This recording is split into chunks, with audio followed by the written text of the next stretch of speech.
Hello everyone, I hope you're having a wonderful day.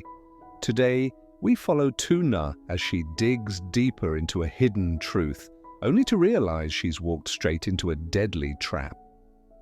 Min makes his move, and just as her life hangs by a thread, Alex appears. But the real question is, did Alex arrive in time, or is Tuna already too late to save? Watch until the very end and don't forget to hit subscribe so you won't miss what happens next. The hospital room is quiet, almost too quiet. The fluorescent light hums softly above as Tuna sits beside Alex's bed, her phone clenched tightly in her hand. Alex is asleep, his breathing slow and shallow. She scrolls through old messages, documents, voice notes he once shared with her without hesitation. Last night's words repeat in her head over and over. I will find the truth. She stands up carefully, afraid even the smallest sound might wake him. Henry sleeps in a temporary crib nearby. Tuna leans down, brushes her fingers through his hair, and watches him for a second longer than necessary. Then she turns and steps into the hallway.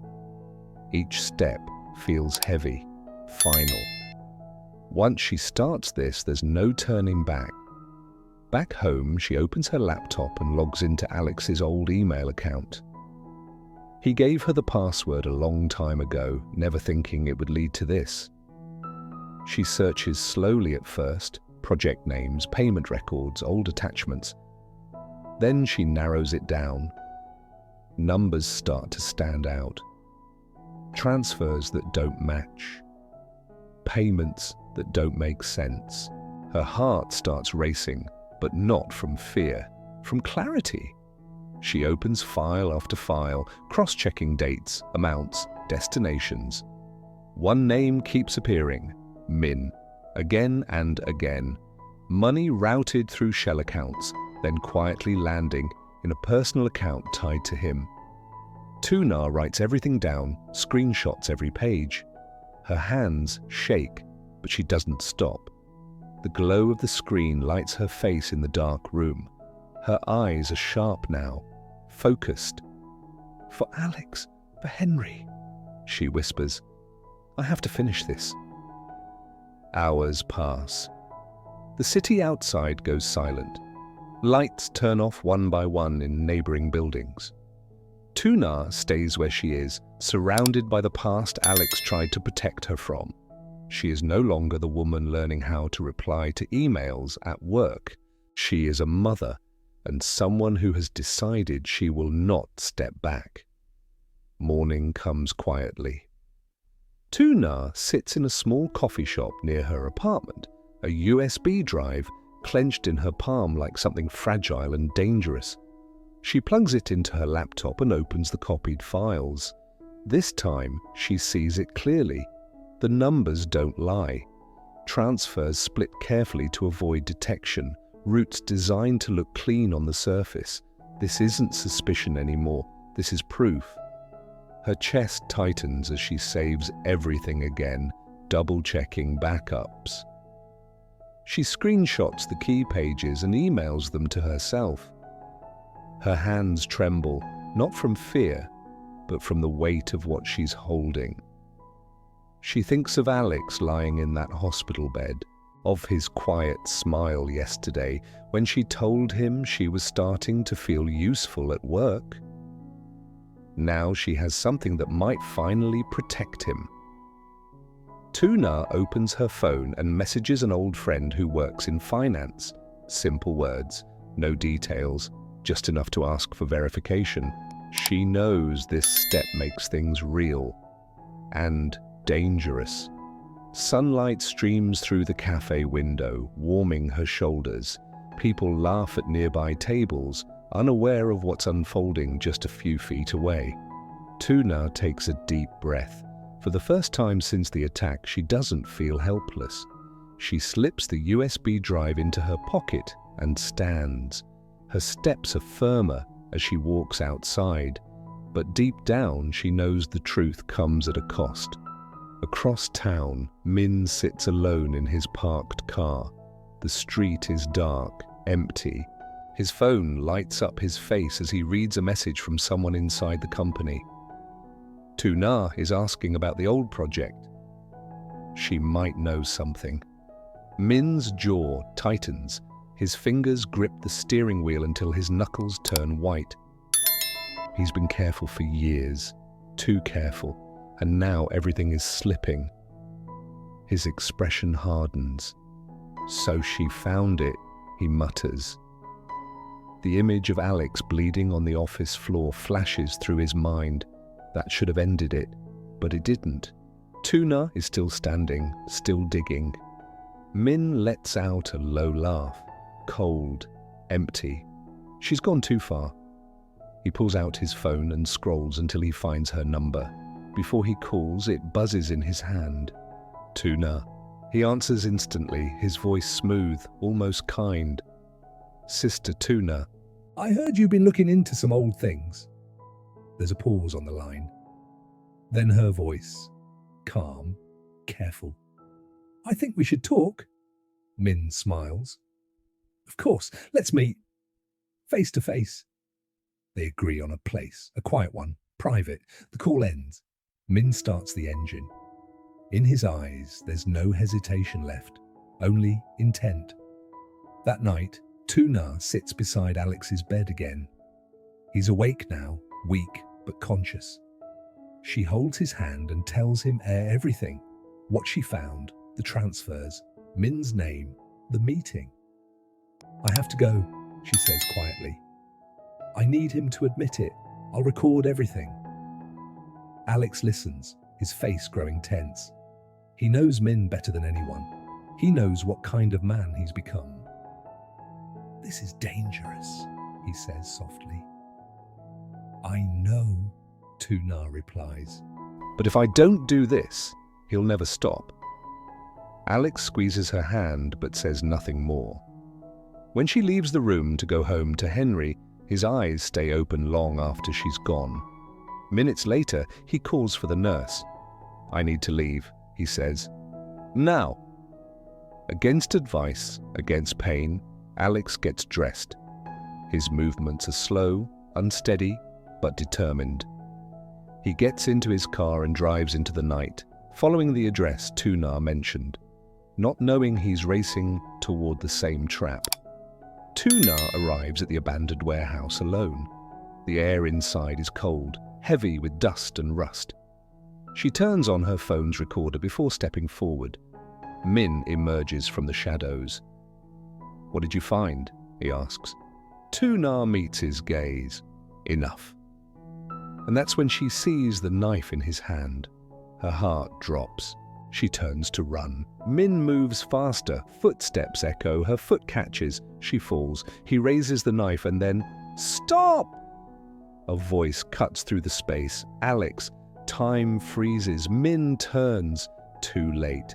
Alex doesn't slow down. He charges forward despite the pain ripping through his body, his breath uneven, his movements reckless. Min turns fully now, the knife still raised, eyes widening for a split second before hardening again. "You should have stayed in the hospital," Min snaps.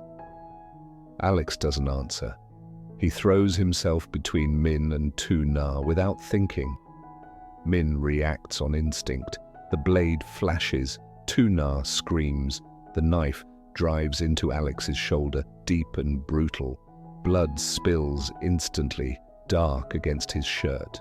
The impact knocks him to the ground, but his hand reaches back and grabs Tuna's wrist, pulling her behind him.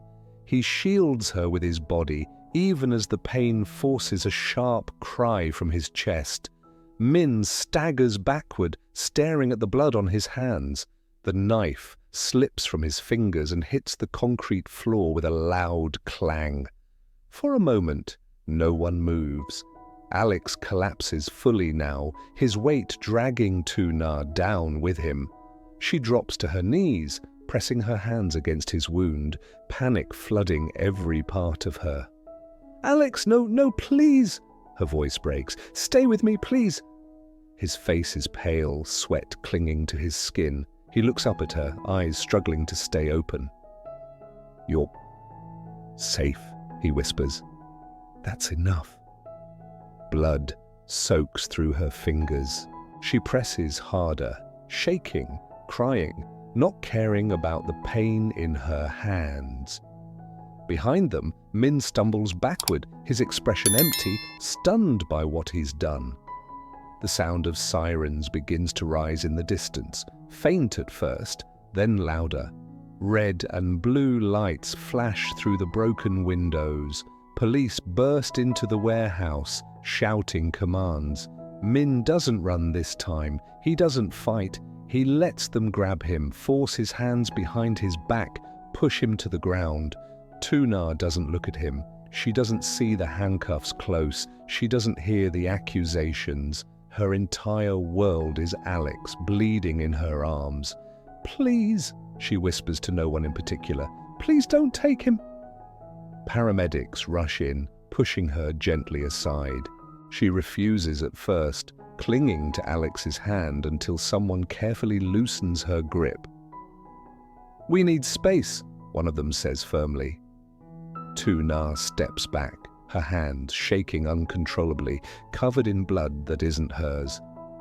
She watches as they lift Alex onto a stretcher, oxygen mask placed over his face, bandages wrapped tightly around his shoulder. She follows as they wheel him out, never letting go of his hand.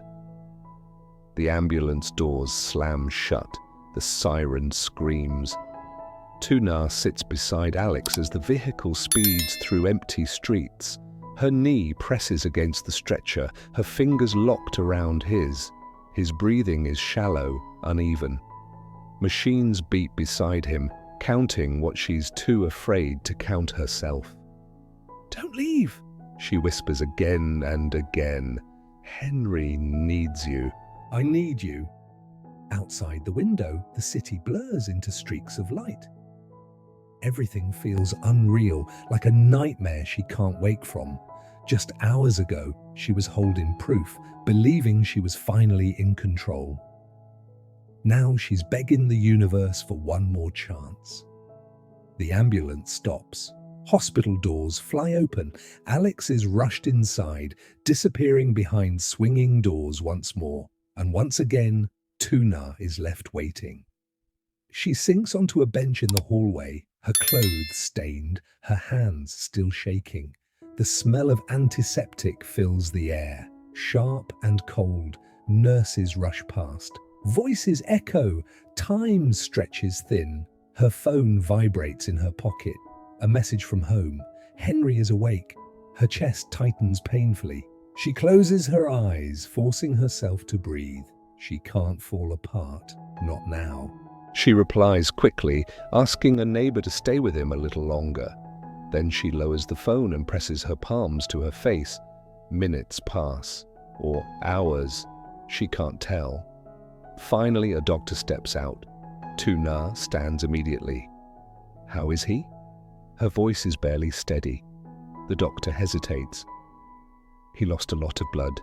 We've stopped the bleeding, but he's still critical. The next few hours are important." Critical. The word echoes. "Can I see him?" she asks. The doctor nods. Alex lies motionless in the room, tubes and monitors surrounding him. His face is pale but peaceful. Tuna walks to his bedside slowly, afraid to disturb him, afraid to hope too much. She takes his hand carefully. "I'm here," she whispers. "I'm not going anywhere." Outside the window, dawn begins to rise, pale light creeping into the sky. A new day. One she never expected. Her phone buzzes again. This time, it's a message from her finance friend. "I checked the files. The transfers are real. Min didn't act alone." Tuna's breath catches. There's more. The message continues. Someone higher up helped hide it. Her grip tightens around Alex's hand. So Min wasn't the only one. She looks at Alex, sleeping quietly, then back at the phone. Fear tries to rise again, but it doesn't take hold. Something else does, resolve. She wipes her face and straightens her back. Whatever this is, whatever's coming next, she won't run. She leans closer to Alex and whispers, "Rest. I'll take it from here." The camera pulls back slowly. Machines beep steadily. The city wakes up outside. And as the night drags on, one question hangs in the air. Will Alex survive? Or is this where everything ends? The screen fades to black. Tuna follows a trail of hidden clues, digging deeper into the truth behind Min's betrayal, unaware that every step is putting her in greater danger. As she gathers evidence, Min realizes she knows too much and decides to silence her before the truth comes out. A private meeting turns into a deadly trap, and Tuna finds herself face to face with violence, her life hanging by a thread. Just as everything seems lost, Alex arrives, risking his own life to save her. Chaos erupts, blood is spilled, and sirens echo through the night. But when it's all over, nothing is clear anymore. Did Alex truly arrive in time? Is Tuna still alive, or has this search for the truth cost her everything? What was meant to expose a secret becomes a turning point that will change their lives forever, leaving unanswered questions that pull viewers toward the next chapter.